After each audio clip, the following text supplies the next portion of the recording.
Yo, this week Scott Bessent just stood in front of cameras and told the world all the gold in Fort Knox is there, $1 trillion worth. But when asked if he's ever seen it personally, somebody on my staff has seen it. Have you visited Fort Knox? I haven't. People on my staff has. And that begs the question, why haven't you seen it? Is it even there? And that's the $700 billion reason why Bitcoin will make all-time highs.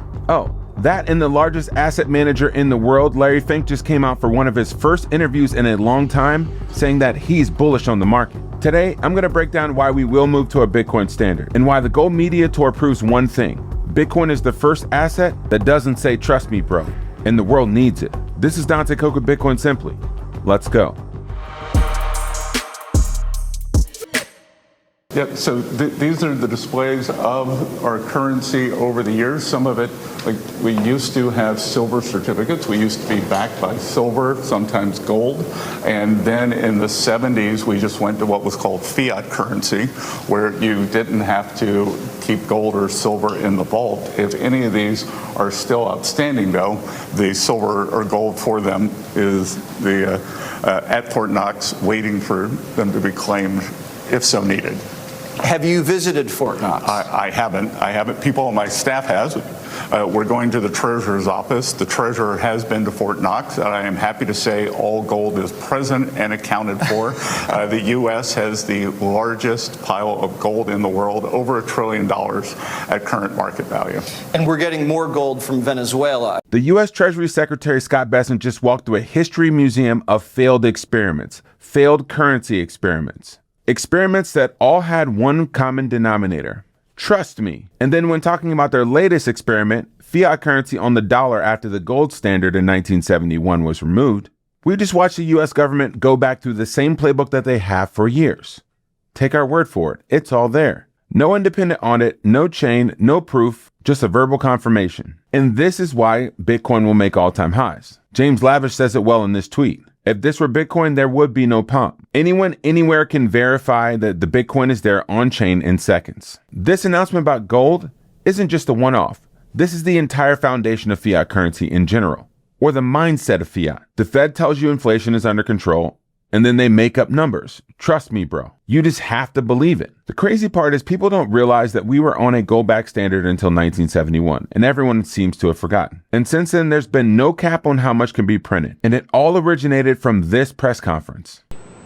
I have directed Secretary Connally to suspend temporarily the convertibility of the dollar into gold or other reserve assets, except in amounts and conditions determined to be in the interest of monetary stability and in the best interest of the United States. In full cooperation with the International Monetary Fund and those who trade with us, we will press for the necessary reforms to set up an urgently needed new international monetary system. Stability and equal treatment is in everybody's best interest. I am determined that the American dollar must never again be a hostage in the hands of international speculators. I'm taking one further step to protect the dollar, to improve our balance of payments, and to increase jobs for Americans. As a temporary measure, I am today imposing an additional tax of 10% on goods imported into the United States. This is a better solution for international trade than direct controls on the amount of imports. This import tax is a temporary action. It isn't directed against any other country. It's an action to make certain that American products will not be at a disadvantage because of unfair exchange rates. When the unfair treatment is ended, the import tax will end as well. Our biggest adversary in China has taken the opposite approach since 1971. We've moved into a fantasy world of fiat currency, and they've moved harder and harder into the hard asset or real asset world. They've gone with the trust me but verify approach. They make physical things that we wear, that we touch, that we see, that we use every single day. And they've gone the opposite direction from fiat with the gold standard. They've been stockpiling real gold with actual receipts as payment. Because at the end of the day, they know that we as humans cannot live in a digital fantasy world forever. We need something real, something tangible. And this is the message that Bitcoiners have been preaching for over 16 years. And that's why on July 18th, there's a special film being released, Hummingbird. Here's a sneak preview. I think since the Enlightenment, the age of reason, we have elevated mind above all else. And we have said that the mind is more important than the heart. The heart emotions are not a valid means of cognition. Look at all the success of reason. Look at all the success of using our mind to figure out the laws of physics and everything else. And we have taken that so far as to think that the social sciences can be a science like physics, that we can control society if we understand the physics and mechanics of society enough and build machinery that lets us control it, right? It is if we have a central institution filled with smart enough people, and enough economists and enough Harvard PhDs, we can manage and manipulate the money supply in such a way as to balance unemployment and inflation at a perfect level, and everything will go wonderfully and smoothly. And fiat money is a perfect example of this attempt. Fiat money is the money that we all use, that's government-issued money. And the word fiat, it's a Latin word saying by decree. And it's basically the government saying, I decree this piece of paper to be worth $100, and I decree that piece of paper to only be worth $1, and I decree this one to be worth $5. You can take a look at it, right? Any two bills of different denomination are the same piece of paper. Why is one valued at 20 times or 100 times the other? It's because the government says it is. With fiat money, we have what's called a central bank, like the Federal Reserve is the central bank of the United States of America, and they decide how much money is printed. We've got another special clip from the Hummingbird coming up at the end of the episode if you stick around. But if you subscribe to the channel, you'll get the notification when the feature-length film drops on Saturday, July 18th. Before we go any further, let's thank our sponsors. Ledn has been the leader in Bitcoin-backed loans since 2018, allowing you to effectively be the central bank of your own sovereign wealth stack. You borrow against your Bitcoin stack and borrow fiat dollars against the Bitcoin that you post to the platform as collateral. You can borrow up to 50% loan to value from Ledn, and the fiat comes into your account in less than 6 hours. There's no capital gains taxes. There's no credit checks. Get started with Ledn today to become your own central bank. And you can also become a sovereign individual by working with the Bitcoin way. Members of their team will walk you through step by step how you become sovereign. How do you run a node? What is a node? We're going to talk a little bit about that with the BIP 110 thing and why those things are important. But that's the next episode. The Bitcoin way will help you take steps and prepare properly for a future where you don't have to rely on anyone else to say what money you can have and can spend. Go to thebitcoinway.com/partner/Dante-Cook to get started.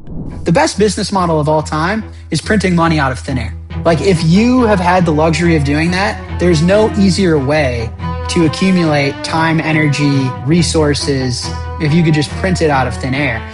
And so a very successful business model for people is don't buy Bitcoin, buy the fast coin or the smart contract coin or the decentralized coin or the file coin. Should we have decentralized storage? Sure.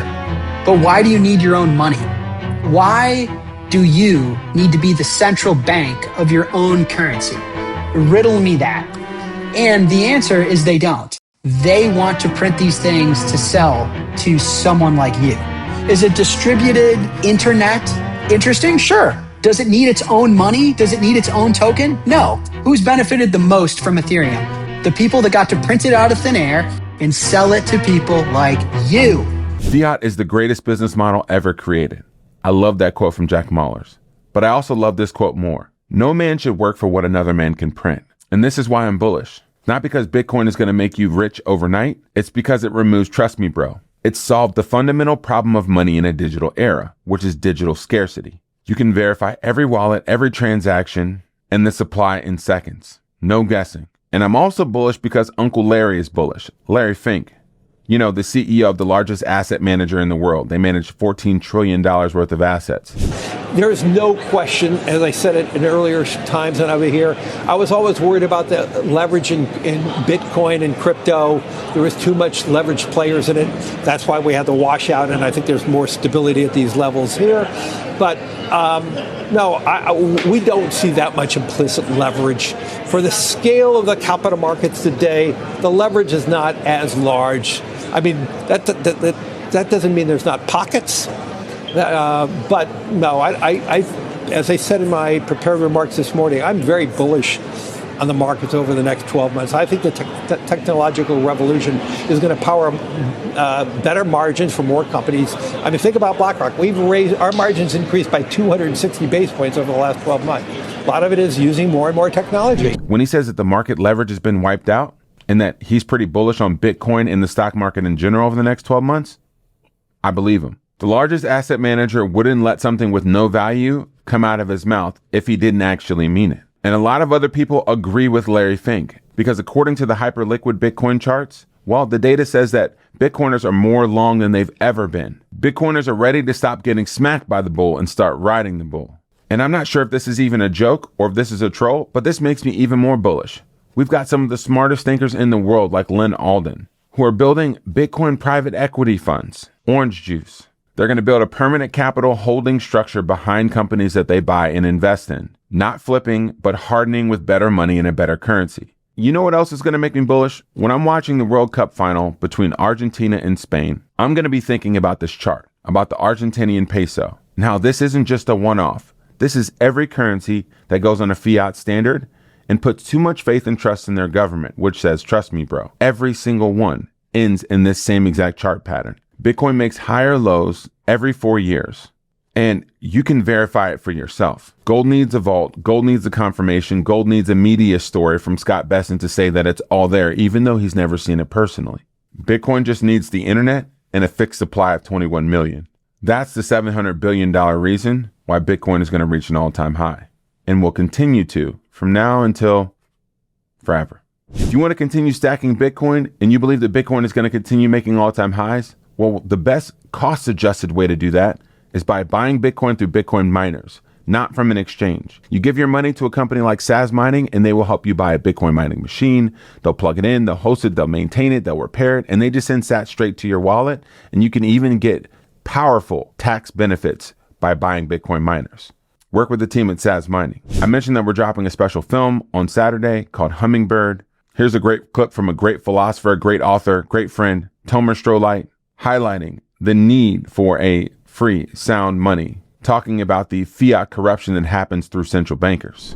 I think we've been served a big slice of humble pie in that, right? Like, human beings are not like atoms or balls or rocks that behave according to specific laws of physics. They have free will. They're, at the very least, they're much, much more complicated, and there's no formula to predict their behavior.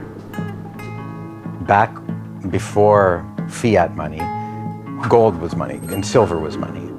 And the truth is, people have, throughout history, except for the most recent 70-year period, people didn't rely on government to tell them what money was. They came to a consensus largely around the fact that silver and gold were money because they were scarce and divisible and transmissible and verifiable and all of these different aspects, and durable, right? That it didn't rot. And so dollars were a promissory note to redeem these notes for gold in banking institutions. And one day, overnight, that was clear, that promise was broken. I have directed Secretary Connally to suspend temporarily the convertibility of the dollar into gold or other reserve assets, except in amounts and conditions determined to be in the interest of monetary stability and in the best interest of the United States. So a dollar is a piece of paper that the government prints, eventually that puts in a database, and now the whole nature of politics became about promising these dollars, which could now be produced without having to mine gold, without having to find it. And so our whole system became a system where people sought to get in power by promising money that they printed out of thin air to certain people to support their ideologies. And that's what's really broken with fiat. There's people who run it. That's why you get inflation. As the money supply rises, more dollars will buy less of the stuff that's produced. And if it's growing really rapidly, you have hyperinflation. And we're somewhere between having uncomfortable levels of inflation and hyperinflation. We're not anywhere near hyperinflation yet. Many countries in the world do experience it, and the bills become worthless, and you can see pictures of them piled in the streets of those countries because they buy so little, because they took so little effort to make.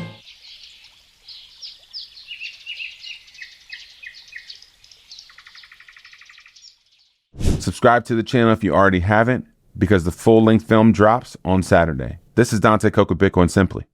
Happy stacking.